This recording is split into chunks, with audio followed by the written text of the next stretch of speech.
company is accepting Filipino workers from Philippines. So because yeah, he is the owner of this demolition team in Japan. So they are having a conversation in Japanese. So may mga requirements sila na mahalaga para tanggapin kayo dito sa Japan. Bilang Filipino worker. So ayun, tinatanong ko talaga yung husband at saka si ayun, woman. So, Mara-san, this is dangerous. Dangerous, okay, dangerous gumende. So tinatanong ko sila kung tatanggap ba ng mga trabahante or workers in Filipino. So isa sa mga requirements na hinahanap niya ay dapat kailangan meron kayong driver's license na registered in the Philippines, and dapat kung yun isa sa mga Dada, that was okay accepting Filipinos. So his company is accepting Filipinos from the Philippines, maybe direct hiring. It's a direct hiring and this kind of job. So if you are very good in, if you are into masculine job, lalo na sa mga lalaki dito sa Japan naghanap ng trabaho, marami talaga. Ganito po yung trabaho. Hindi naman po mahirap kasi kung ako yung lalaki, gusto ko magtrabaho dyan sa likod. Yan. Kaya hindi pwede kasi may bata. Yun. So, his company is accepting Filipinos? Maybe. Present time, no. Not yet. But maybe in the future. But he said welcome. Welcome. Filipinos, yeah, I told in this vlog that Filipinos are welcome to work here in Japan. So, going to say, so his company is ready. Yeah, his company. 秋田面白いね。汚いね。 So his company is welcoming Filipino workers or Filipino workers who are looking for a job in Japan. So siya po yung owner ng demolition team dito sa yun sa kabilang sa house na nila gamit yung, pero napakaano naman po yung technology dito, hindi na po mahirap sa pagtingin ko, mas mahirap yun. Siya po yung nag-drive ng yung machine ng truck na yan. So okay na po yun guys ha, kayong mga lalaki na naghanap ng trabaho nakikinig sa akin na kasi nabablog ako, mahanap talaga ako ng mga Japanese ayun. 10 hours. 10 hours? So 1,000. 1 hour, 1,000. Yan. Oh, so for a beginner. But very good. Oh, very good. So 10 hours. It's a very good one. Mga trabaho sa Japan. So for 1 hour is 1,000 yen. It's a good start for a Filipino applying for a direct hiring in Japan. Kasi nagtatanong po ako sa kanila, yung mga workers. Bawal kasi po yun magtanong. Not polite po yun dito sa Japan, asking the salary. Because it's a personal question. But actually, I'm asking him the salary of in a construction site like them. They belong in a very masculine job wherein they spend more energy, huddling and picking up those equipments, like that. So it's a good one, it's a good start para sa mga Pilipino na gustong magtrabaho dito sa Japan. Isa sa mga pinakamalaking isa sa pinakamalaking trabaho na definitely you will be accepted as a Filipino is a babysitter. And there are two kinds of babysitting. It could be the younger ones. そう、これはです、僕らね、皆さんが普段経験したことをあるっていうのをネタにしてるんです。日常生活で見たことあるなとか、そういうね、やつ。あるっていうやつ。そう言ってあげて。そう、皆さんが経験したこと、あるってやつね。難しいお子さんもいらっしゃいますし。ほんまやね、どうしますか。どの世代の方でも分かりやすい。それに言ってみましょう。行きましょうか。聞いといてください、皆さんね。短く。はいはい。受け抜きせえへんねんけど大丈夫。そうやな。皆さん目の前のお食事で必死やわ。耳だけ聞いといてね。はいよ。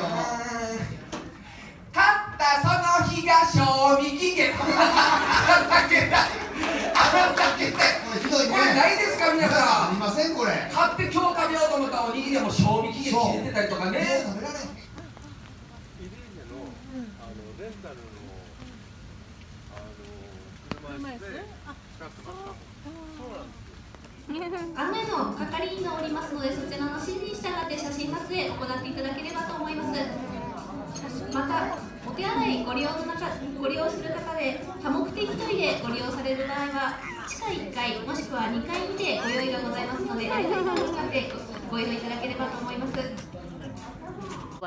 When we say the younger ones, usually the Japanese style, they would really take the children to the park, just like for example at the back. So babysitting in Japan, it would cost you per hour 3,000 Japanese yen. So in Philippine peso, today the current exchange of Japanese yen to Philippine peso is 0.48 yen. So half of it, maybe 1,500 peso per hour for babysitting career in Japan, and you will not render 24 hours babysitting. It's just only like maybe 5 hours or 3 hours, or it depends on the parents, because some Japanese family, especially the mother and the father who are still working as an office worker, or some on the like they are working away from the city and they're working as in the construction, because nowadays after Hagibis there are a lot of work for Filipinos who are working, who are really want to work here in Japan, somewhere in the countryside. Now if you want to work here in, like we are here in Saitama, and Saitama also is a good place where I could see some Filipino who are working in Japan, in Saitama, and some of these Filipino workers are they are working on the construction site, and some Filipino that I've seen, mostly they are mostly women, some hostess, but please make sure na you don't have アーマーズピンクドアベリーダンスクラスです。この通りの2個あっちかな。北口のすぐ近くのスタジオでベリーダンス教室をやっています。で、もう毎年踊らせていただいて、もう5年ぐらいかな。もうずっと踊らせていただいて、毎年恒例になっていますけれども、いつも温かく見守っていただいてありがとうございます。で、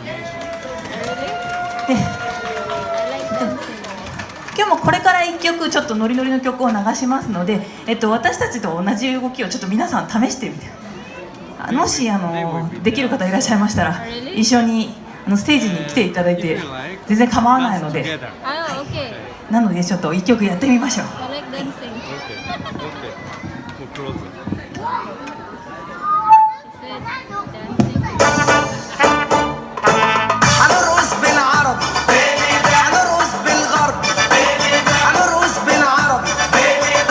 We don't want to judge people who are working in as a hostess, because they are they are also earning much money. Well, it's maybe per hour, and it depends on the agency that they are working with. But based on my experience, and based on, I am not a hostess, but actually I really want to become a babysitter, but I have my own baby. Anyway, another job for a Filipino who are looking for a job in Japan is, number 2 is you could also partly work as a part-timer in like transferring a house, so you could be a help.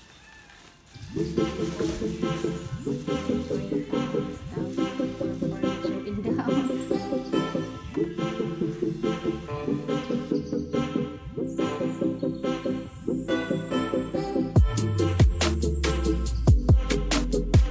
person or in the company who could transfer the house. So for example, in our case, my husband transferred from one place to the other, so they need somebody to carry on the luggages and so other things from the house, and it should be placed on the truck. So I have a sample for that.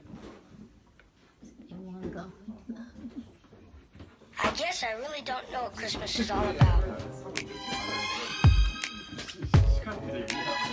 金庫を下ろしたので、もうちょっと頭がりました。 Isn't there anyone who knows what Christmas is all about?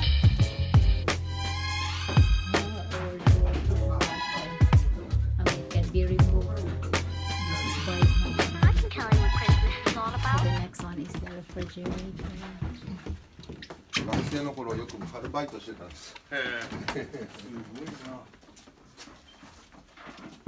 あ、すいません。大場さん、長靴履いてください。これ履き替えて。大丈夫です。大丈夫です。いいですか？安全靴。 So that's another example for, and it costs you how much per hour.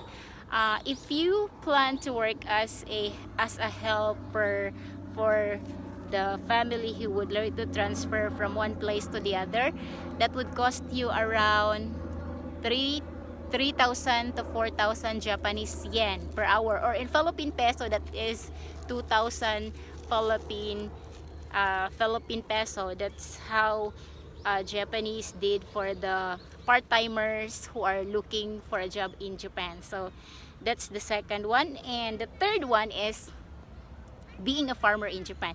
It doesn't mean that it will degrade your, a lot of Filipinos are, graduated with a college degree, but in Japan, when they come in Japan, they don't use their, what they have studied in or what they have learned in the school, but they jump into another job. When you come here in Japan, what do they need is you need to be very meticulous in following the directions, because Japanese are very delicate when it comes to following directions. So that's like, for example, if you want to work as a factory worker, so it's another thing. And another job for Filipinos who are really want to become a part-timer in Japan, aside from the things that I mentioned earlier.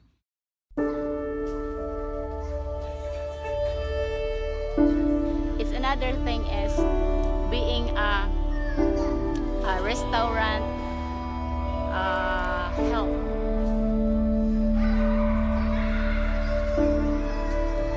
or it could be a wash disher, or you could help in the kitchen, and it also and it could be also a waitress, and it also give you a good money for it to earn. So that's